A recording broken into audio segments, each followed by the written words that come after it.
27 साल पहले दिल्ली में बीजेपी का सीएम था, तब से दिल्ली में बीजेपी का कोई सीएम बना ही नहीं। इसके बाद 15 साल कांग्रेस का राजा रहा और फिर केजरीवाल की एंट्री हुई, तो 10-11 साल से तो केजरीवाल पकड़े हुए हैं कुर्सी। लेकिन केजरीवाल का राज चलता रहेगा या नहीं, आज दिल्ली की जनता ने यह तय कर दिया। दिल्ली की जनता ने केजरीवाल की किस्मत आज लॉक कर दी है। लेकिन 8 फरवरी को नतीजों से पहले एग्जिट पोल के जो रिजल्ट आ रहे हैं, उसने कईयों को चौंका दिया। करीब करीब 10 एग्जिट पोल के रिजल्ट आ गए हैं और ज्यादातर एग्जिट पोल्स में बीजेपी को केजरीवाल से बढ़त का अनुमान लगाया गया है। जैसे जेवीसी एग्जिट पोल के मुताबिक बीजेपी को 39 से 45 सीट मिलने का अनुमान है, आम आदमी पार्टी को 22 से 31 सीट मिलने का अनुमान है, कांग्रेस 0 से 2 सीट पा सकती है, अन्य को 1 सीट। इसी तरह से मैट्राइज का एग्जिट पोल कह रहा है कि बीजेपी 35 से 40 के बीच रहेगी, आम आदमी पार्टी 32 से 37, कांग्रेस को एक आध मिल गई तो बहुत बड़ी बात है। डीवी रिसर्च के एग्जिट पोल के मुताबिक आम आदमी पार्टी को 26 से 34 सीटें मिल सकती हैं, बीजेपी को 36 से 44 सीटें मिल सकती हैं, कांग्रेस का खाता ना खुलेगा बॉस, ये तो ये कह रहे हैं। पी मार्क के एग्जिट पोल के मुताबिक बीजेपी को 39 से 49 सीटें, 49 तक सीट आ सकती है, आम आदमी पार्टी को 21 से 31, कांग्रेस को 1 सीट मिलने का अनुमान। चाणक्य के एग्जिट पोल के मुताबिक बीजेपी को 39 से 44 सीटें मिल सकती हैं, आम आदमी पार्टी को 25 से 28, कांग्रेस को 2 से 3। पीपल पल्स के एग्जिट पोल के मुताबिक आम आदमी पार्टी को 10 से 19 सीट मिलेगी, बीजेपी ये वाला एग्जिट पोल तो कह रहा है बीजेपी 60 तक चली जाए तो कोई बड़ी बात नहीं है और कांग्रेस का खाता ना खुलेगा। पीपल इनसाइट एग्जिट पोल के मुताबिक बीजेपी को 40 से 44 सीट, आम आदमी पार्टी को 24 से 29, कांग्रेस के खाते में 2 सीट। पोल डायरी के एग्जिट पोल के मुताबिक बीजेपी को 42 से 50 सीट मिल सकती है, आपको 18 से 25 और कांग्रेस को 2। ये 8 एग्जिट पोल सीधे सीधे बीजेपी को बढ़त दिखा रहे हैं, बीजेपी की सरकार दिखा रहे हैं। सब कह रहे हैं बीजेपी 40 क्रॉस कर जाएगी, केजरीवाल की पार्टी जो है वो सरकार नहीं बना पाएगी। अब ये 8 एग्जिट पोल एक साथ जब बीजेपी की सरकार की बात कर रहे हैं तो बीजेपी के नेता गदगद हैं, बीजेपी के नेता जीत का है। एक बार जरा उनके दावे सुनिए, फिर आपको वो 2 एग्जिट पोल भी दिखाऊंगा जो कुछ और कहानी बयां कर रहे हैं। वेव, मोदी जी की वेव, देश में जो विकास हुआ है उसी प्रकार से दिल्ली चाहती है कि दिल्ली में विकास हो, दिल्ली वाले चाहते हैं। हमारे कार्यकर्ताओं की मेहनत, हमारे नेतृत्व की मार्गदर्शन के साथ साथ स्ट्रेटेजी, उसके एवज में ऊब गए दिल्ली वाले केजरीवाल जी से। तो इसीलिए ये जो एग्जिट पोल आ रहे हैं, मैं इन पर भी विश्वास नहीं, इनसे और आगे जाएगा और आगे जाएगा। भारतीय जनता पार्टी 50 को क्रॉस करेगी।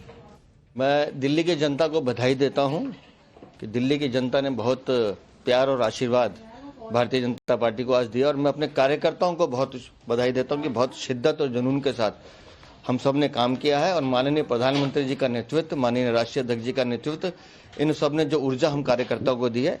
दिल्ली में आपदा जा रही है, भारतीय जनता पार्टी आ रही है। यानी एग्जिट पोल को देखकर बीजेपी के नेताओं ने तो बधाई दे दी अपने कार्यकर्ताओं को। लेकिन 2 एग्जिट पोल ऐसे भी हैं जिनमें केजरीवाल के बारे में कहा जा रहा है कि वो तो फिर से जीत सकते हैं।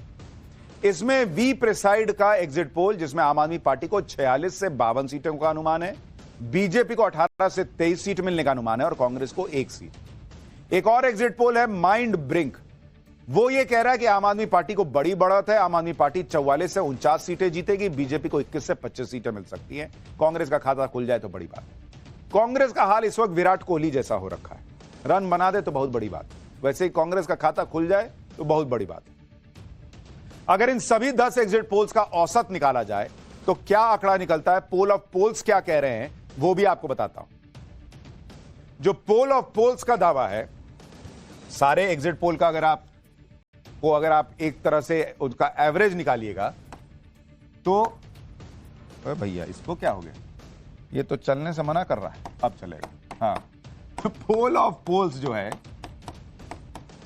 अगर आप उसको देखेंगे, पोल ऑफ पोल्स दिल्ली में बीजेपी को दे रहा है 36 से 42 सीट और दिल्ली में सरकार बनाने के लिए कितनी सीट चाहिए होती है, 36।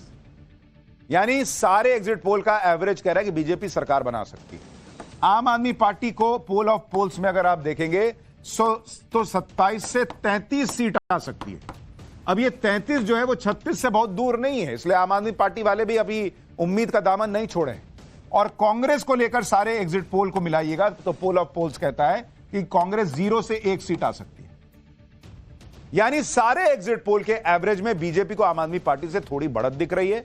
अब 8 फरवरी को पता चलेगा कि बीजेपी को जो ये बढ़त है वो वाकई में बड़ी बढ़त है, कांटे की टक्कर है, या मामला केजरीवाल के पक्ष में चला जाएगा। फिलहाल तो बीजेपी और आम आदमी पार्टी के अपने अपने दावे हैं, एक बार उनको सुनिए, फिर आपको बताऊंगा कि वीआईपी सीटों का एग्जिट पोल क्या कह रहा है। केजरीवाल, सिसोदिया, आतिशी, अवध ओझा, इनकी सीटों पर क्या होने वाला है, और नवभारत के कैमरे पर पब्लिक एग्जिट पोल क्या दे रही है, सब दिखाऊंगा। पहले नेताओं को सुनिए। निश्चित है कि 8 तारीख को कमल खिलेगा, क्योंकि इतना भारी मतदान ये केवल बदलाव के लिए है, ये दिल्ली को अच्छा बनाने के लिए है। अरविंद केजरीवाल जी पूरे कॉन्फिडेंट है कि वो हार रहे हैं। अब इंतजार करते हैं 8 तारीख का, और अच्छा हम लोगों ने चुनाव लड़ा है। जिस कांग्रेस को दिल्ली में कुछ नहीं समझा जाता था, उसने सारी समीकरण बदले हैं, और अगर आप सारे समीकरण बदलने के स्तर पर आते हैं तो फिर आदमी कहीं भी जा सकता है। इस तरीके का जो माहौल है, मुझे लगता है कि वो एक साफ दर्शाता है कि एक बड़े बहुमत से, मैं मामूली बहुमत नहीं कह रहा, एक बड़े बहुमत से आम आदमी पार्टी की सरकार बनने वाली है, और ये तमाम एग्जिट पोल जो हैं गलत साबित होंगे। तो भैया हर कोई कह रहा है कि सरकार हम ही बना रहे हैं, हम नेता हैं तो ऐसा तो बोलेंगे। एग्जिट पोल में दिल्ली की हॉट सीट्स पर अगर नजर डालें तो आम आदमी पार्टी के दिग्गज नेताओं के लिए यह चुनाव मुश्किल दिख रहा है। जेवीसी एग्जिट पोल के मुताबिक नई दिल्ली सीट से अरविंद केजरीवाल चुनाव हार सकते हैं। इस सीट पर बीजेपी के कैंडिडेट प्रवेश वर्मा के जीतने का अनुमान लगाया गया है। वहीं कालकाजी सीट पर मुख्यमंत्री आतिशी चुनाव हार सकती हैं। जेवीसी का एग्जिट पोल दावा कर रहा है कि बीजेपी के कैंडिडेट रमेश बिदूड़ी चुनाव जीत सकते हैं। जेवीसी के एग्जिट पोल के मुताबिक जंगपुरा सीट पर मनीष सिसोदिया भी चुनाव हार सकते हैं, और इस सीट पर बीजेपी के कैंडिडेट तरविंदर सिंह मारवा के जीतने का अनुमान है। हालांकि ग्रेटर कैलाश सीट पर आम आदमी पार्टी को बढ़त मिलती हुई दिख रही है। जेवीसी के एग्जिट पोल के मुताबिक आम आदमी पार्टी के सौरभ भारद्वाज की जीत कब पक्की है, और बीजेपी के कैंडिडेट शिखा राय यहां हार जाएंगे। करावल नगर से बीजेपी के कैंडिडेट कपिल मिश्रा जीत सकते हैं। एग्जिट पोल में इस सीट पर आम आदमी पार्टी के कैंडिडेट मनोज त्यागी की हार का अनुमान है। मुस्लिम बहुल सीट मुस्तफाबाद, यहां बीजेपी को बढ़त मिलती दिख रही है। जेवीसी एग्जिट पोल के मुताबिक इस सीट पर बीजेपी कैंडिडेट मोहन बिष्ट जीत सकते हैं, जबकि आम आदमी पार्टी के उम्मीदवार अदील अहमद खान हार सकते हैं। मोहन बिष्ट ये वो शख्स हैं जिन्हें जंगपुरा से टिकट मिलना था, लेकिन उनको यहां शिफ्ट किया गया था, तो बाद में अब वो यहां जीत सकते हैं। और यहां कहा जा रहा है कि बाकी पार्टियों ने मुसलमान कैंडिडेट उतारे, एमआईएम ने भी, एआईएमआईएम ने भी, कांग्रेस ने भी, आपने भी, तो मुस्लिम वोट बट गया है, इसलिए बीजेपी को यहां फायदा हो सकता है।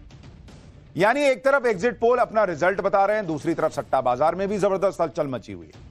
एक दिन पहले तक फलोदी सट्टा बाजार आम आदमी पार्टी को दिल्ली विधानसभा चुनाव में 37 से 39 सीट दे रहा था। अब वही फलोदी सट्टा बाजार दिल्ली में आम आदमी पार्टी को 35 से 37 सीट दे रहा है। फलोदी सट्टा बाजार में कल के मुकाबले बीजेपी की सीटें बढ़ गई हैं। कल बीजेपी को 31 से 33 सीट देने वाला फलोदी सट्टा बाजार अब कह रहा है कि बीजेपी 33 से 35 पहुंच सकती है। यानी फलोदी सट्टा बाजार के मुताबिक कांटे की टक्कर है दिल्ली में। यह वही फलोदी सट्टा बाजार है जिसने पिछली बार आम आदमी पार्टी को 55 सीटें दी थी और आम आदमी पार्टी की 62 सीटें आई थी। इसी वजह से आम आदमी पार्टी के नेता दावा कर रहे हैं कि एग्जिट पोल के आंकड़ों पर इतनी आसानी से भरोसा नहीं किया जा सकता। एक बार आम आदमी पार्टी को सुनिए, फिर बताऊंगा कि क्या साइलेंट वोटर आम आदमी पार्टी का रक्षक साबित होगा और इन एग्जिट पोल को गलत साबित कर देगा क्या? नहीं, एग्जिट पोल पे आसानी से इतना विश्वास नहीं किया जा सकता, क्योंकि मैंने बताया कि तीनों एग्जिट पोल के अंदर हमें जो बहुमत मिला, जो सीटें मिली 2013 में, फिर 15 में, फिर 20 में, वो एग्जिट पोल में कहीं नहीं थी। और अभी आपने हरियाणा के एग्जिट पोल के नतीजे भी देखे हैं, तो इंतजार करो, 8 तारीख को नतीजे सुखद होंगे।